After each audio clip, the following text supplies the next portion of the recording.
স্বামী কাজ করে স্ত্রীকে মোবাইল ফোন কিনে দিলেন, আর সেই স্ত্রী প্রেমে পড়ে অন্যের হাত ধরে পালিয়ে গেল ৮ বছরের সন্তানকে রেখে।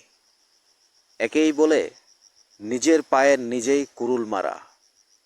স্বামী অন্যের কাজ করে বাড়িতে সন্তানকে নিয়ে স্ত্রী থাকে, সেই স্ত্রীকে খুশি করার জন্য কঠোর পরিশ্রম করে স্ত্রীকে একটা দামি মোবাইল কিনে দিল, আর সেই মোবাইল হয়ে উঠল স্ত্রীর জন্য সুন্দর প্রেমের মুহূর্ত।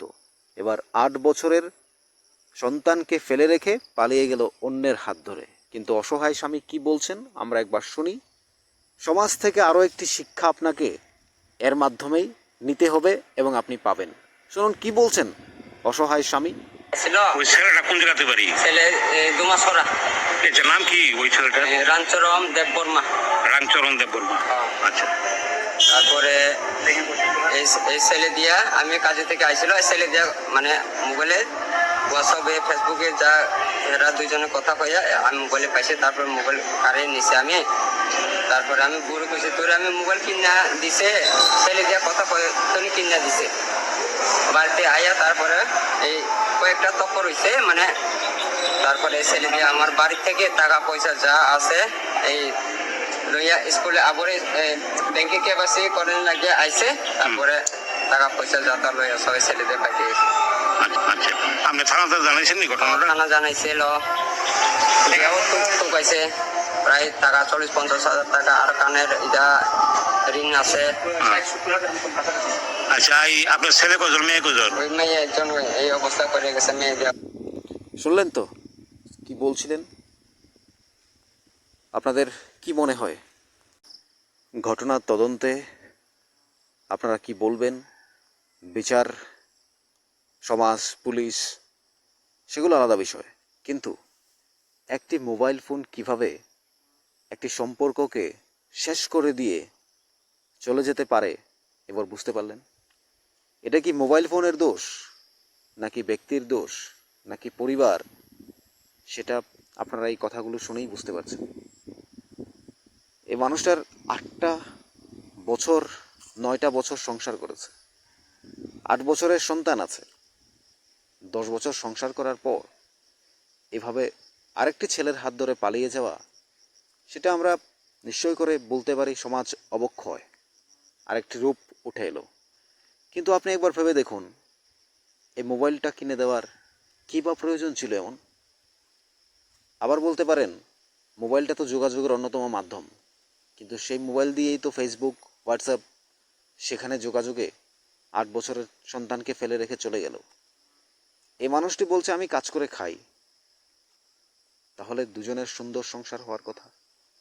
সেখানে অভাব অনটন কি আরেকবার টেনে নিল, নাকি প্রেমের জোয়ারে ভেসে গেল? এই যে এক একটি নতুন নতুন ঘটনার আবিষ্কার, উদ্ভব, এইভাবে করে সমাজকে আরও একটু অবক্ষয়ের দিকে ফেলে দেওয়া। কেউ 8 বছর, কেউ 10 বছর, কেউ 2 বছর। এখন গৃহবধূরা যেভাবে পালিয়ে যাচ্ছে, বৌদিরা যেভাবে দাদাদের ছেড়ে পালিয়ে যাচ্ছে, দাদারা কবে বিয়ে করতে পারবে আর? এবার বৌদিরা তো অন্যের হাত ধরে চলে যাচ্ছে, এখানেও সংসার হচ্ছে, ওইখানেও সংসার হচ্ছে, কিন্তু দাদাদের কি হবে এভাবে ফেলে রেখে গেলে? তাহলে বুঝতেই পারছেন এই সন্তানের কি হবে। 8 বছরের সন্তানকে কোলে নিয়ে এবার স্ত্রীকে খুঁজে বেড়াচ্ছে, নাম টাম বলে দিল সবই, কার সাথে পালিয়ে গেছে, হোয়াটসঅ্যাপ ফেসবুকে কথা বলতো সবসময়।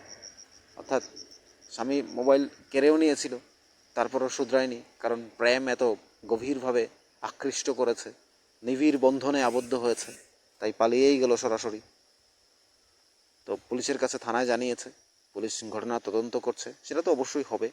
আসবে কি আসবে না সেটা তো অন্য বিষয়, কিন্তু এইভাবে স্বামীকে একা রেখে, সন্তানকে ফেলে রেখে চলে যাওয়া, সুখ কি ওইখানেও হবে?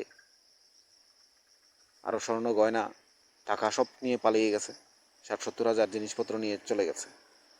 তো একদিকে সন্তানকে ফেলেছে, অন্যদিকে স্বামীকে একা রেখেছে, তারপর টাকা পয়সা যেটি ছিল সেগুলোও নিয়ে পালিয়েছে।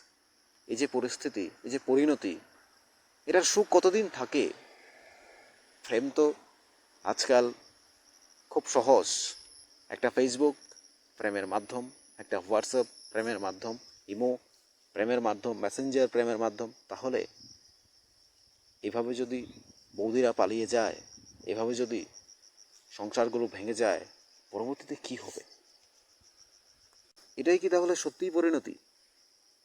এর পরিণতি এতটা জঘন্য, তার পরের অবস্থা কি হবে? মানুষ কি শিখবে? সমাজ কি শিক্ষা নেবে? তাহলে একটা মোবাইল ফোন কি শিক্ষা দিল আজ? মোবাইল ফোন বেরিয়েছে মানুষের উপকারের জন্য, মানুষকে সচেতনতা, মানুষকে উন্নয়ন, পৃথিবীর সব কিছু আপনার হাতের মুঠোয় এনে দেওয়া, শিক্ষা, সংস্কৃতি, এক দেশে বসে অন্য দেশের খবর, সব কিছু আপনার এই মোবাইল ফোনের মাধ্যমে আপনি পাচ্ছেন। যোগাযোগের অন্যতম রাস্তা করে দিয়েছে। কিন্তু সেই জায়গায় আপনাকে অন্যের হাত ধরে নিজের স্বামী সন্তানকে রেখে পালিয়ে যাওয়ার জন্য এই মোবাইল ফোন বেরিয়েছে। তাহলে এই মোবাইল ফোন শুধু একটা মোবাইল ফোন কিভাবে, যে স্বামী মানুষের কাজ করতে যাচ্ছে, বহু কষ্ট করে মাথার ঘাম পায়ে ফেলে স্ত্রীর আবদার পূরণ করেছে, একটা মোবাইল ফোন কিনে দিয়েছে, সে মোবাইল ফোনে আবার অন্যের হাত ধরে পালিয়েছে তাদেরকে ফেলে। তাহলে এই মোবাইল ফোনটাই হয়ে উঠলো তাদের সংসারের মূল অশান্তির কারণ। তো মানুষ বলে না, খাল কেটে কুমির ডেকে আনা, নিজের পায়ে নিজে কুরুল মারা। আপনি যদি নিজেই খেতে পাচ্ছেন না, তাহলে আপনি মোবাইল কিনে দিলেন কেন? বরং এটা না করে আপনি এই টাকাটা দিয়ে সংসারের অন্য কোনো কাজে লাগাতেন, স্ত্রীকে অন্য কাজে লাগিয়ে দিতেন, একটা ভালো কাজ করতেন, হতো। কিন্তু ভুল তো ভুল, আর এক একটি ভুল এক একটা অপরাধের জন্ম দেয়। তাহলে এখান থেকেই সমাজ, আপনারা আরও কিছু শিক্ষা গ্রহণ করতে পারেন। কিভাবে?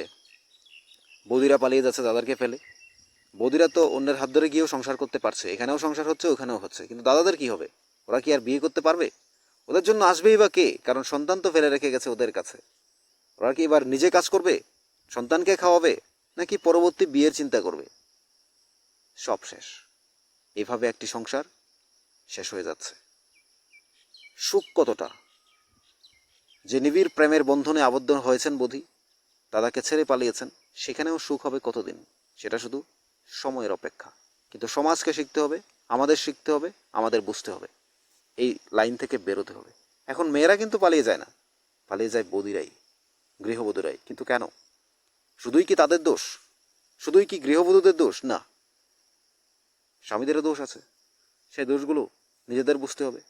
কেউ সময় না দেওয়া, স্ত্রীর আবদার পূরণ না করা, এবং স্ত্রীকে নিয়ে তাদের দূরত্ব তৈরি হওয়া, দোষ তো সবারই আছে। আমরা বলি না এক হাতে তালি বাজে না, ঠিক। আপনিও বুঝুন তাহলে।